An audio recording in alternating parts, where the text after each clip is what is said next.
Hello and welcome to the Friday preview show where we look ahead to an exciting weekend of football at St Andrews. Two of the league's form teams meet here tomorrow.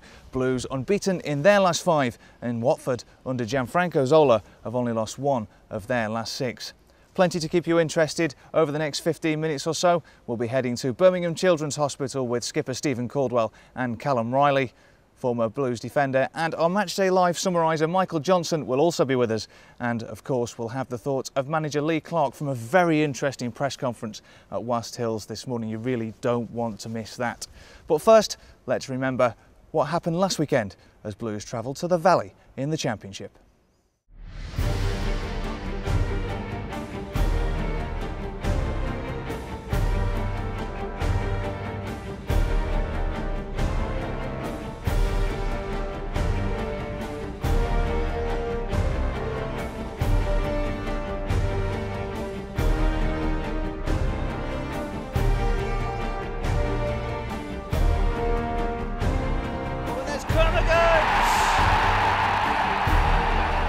It's a real sucker punch for Birmingham City.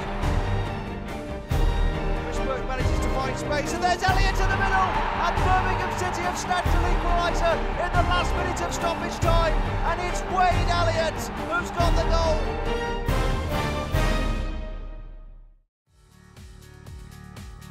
Lee Clark felt the late fight back at Charlton was testament to the character in his squad. The manager now wants his side to make it back-to-back victories at St Andrews against the high-flying Hornets. We're getting a bit of consistency, we're getting a bit of momentum. You know, we've changed 1 or 2 things, and we'll look what we are, a good group of players, and very talented individuals, but more importantly, collectively, doing the business. So that's a positive. We've got an unbelievably tough game tomorrow though. One of the best teams in the division, no fluke where they are. Excellent the way they play football, different type of formation. Them and Hull are 2 of the teams in the division playing this way in a 3-5-2, and they do it very, very well, both teams. Since I've been the manager, there's been these situations that have been thrown. It is that the old adage, you know, when you lose a game, all the players aren't playing for the manager, etc., and all that type of nonsense. And I think, Rob, over the course of the season, it'd probably be about 6 or 7 times where we scored late goals, a couple of minutes from the end or an injury time, to rescue a positive result. And if the players weren't, you know, all together, and we weren't all together as a group, that wouldn't be happening.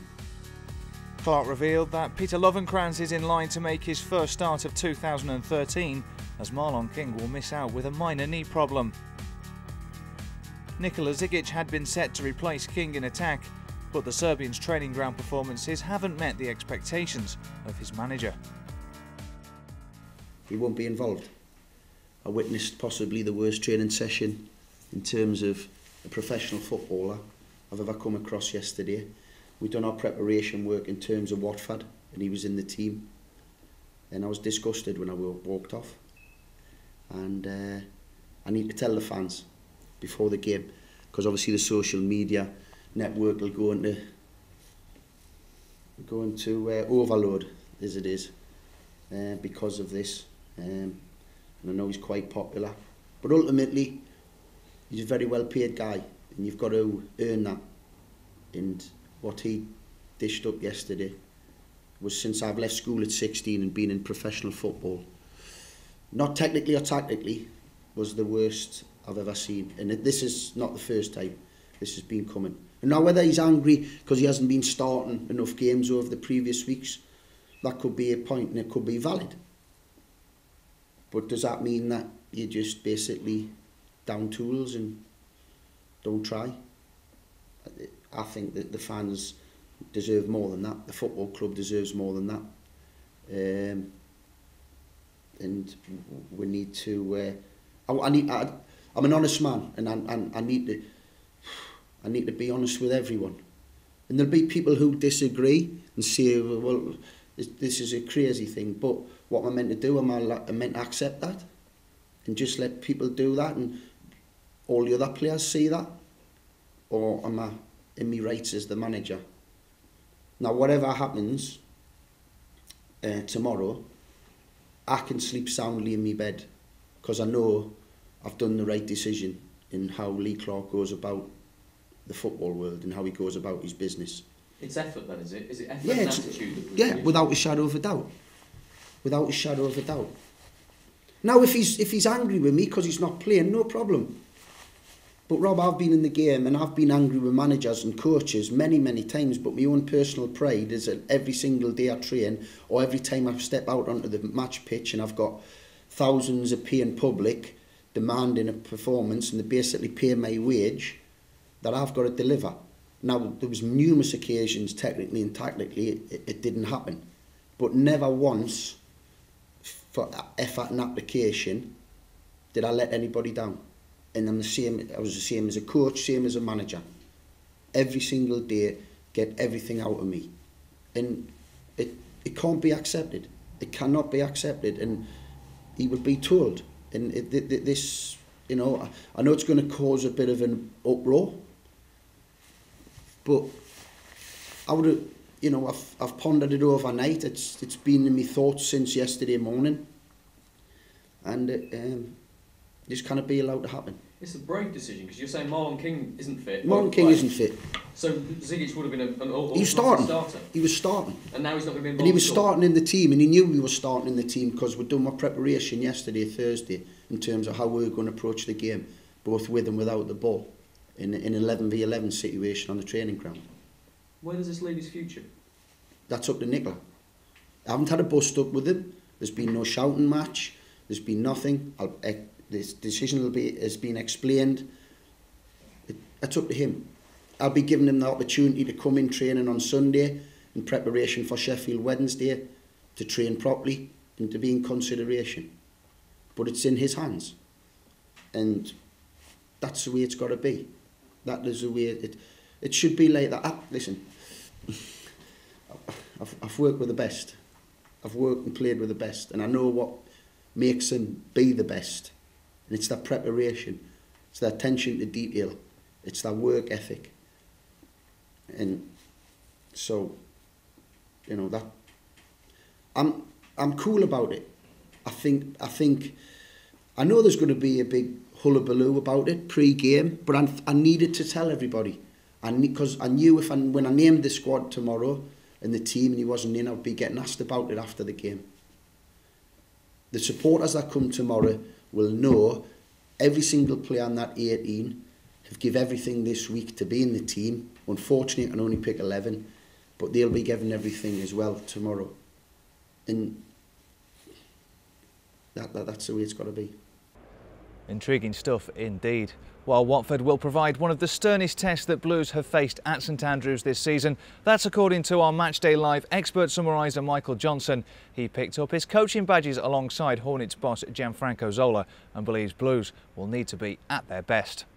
Gianfranco Zola's got the boys flying, and you know it epitomises the style of football and what he was all about. You know, the skill levels, the free flowing passing, and you know that will be evidence against us on Saturday. So we've got to make sure that we, you know, definitely participate and get amongst them and make sure we make it as unhappy and uncomfortable as possibly can. But I'm quite confident that we'll get something out of the game, and hopefully it'll be 3 points. How much character did the players show on Saturday to go 1-0 down so late on, but then to rally and get that equaliser? Well, one thing that the fans can't question is the team spirit here. You know, the amount of times we've scored a last-minute winner to either equalise or win the game, and that was evident again against Charlton on a sticky surface. It was really a bad surface to play the kind of football that I know Lee Clark wants to play. But right at the last minute, you know, to get an equaliser like that just sums up what we've been about this season, which is grit and determination and digging in and making sure that we get a result. Now, 2 members of Lee Clark's squad popped into Birmingham Children's Hospital this week. Captain Stephen Caldwell and young midfielder Callum Reilly played a visit to the Play Centre, where there was a Valentine's Day themed party. Andy Walker went along with them.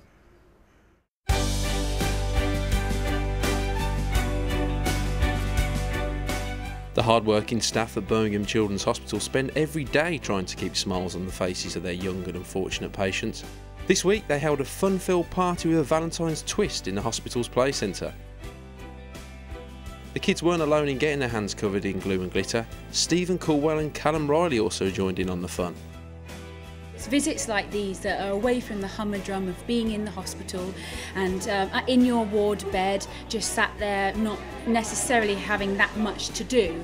And so this is why the play centre here exists, for children to be children, so that they can just come down here and it doesn't matter what's wrong with them, how old they are, how well or unwell they are, they're here and they're with somebody that's a little bit interesting, that's a little bit different. And to be able to say we've got some really decent footballers here, it just makes that visit just that extra little bit special.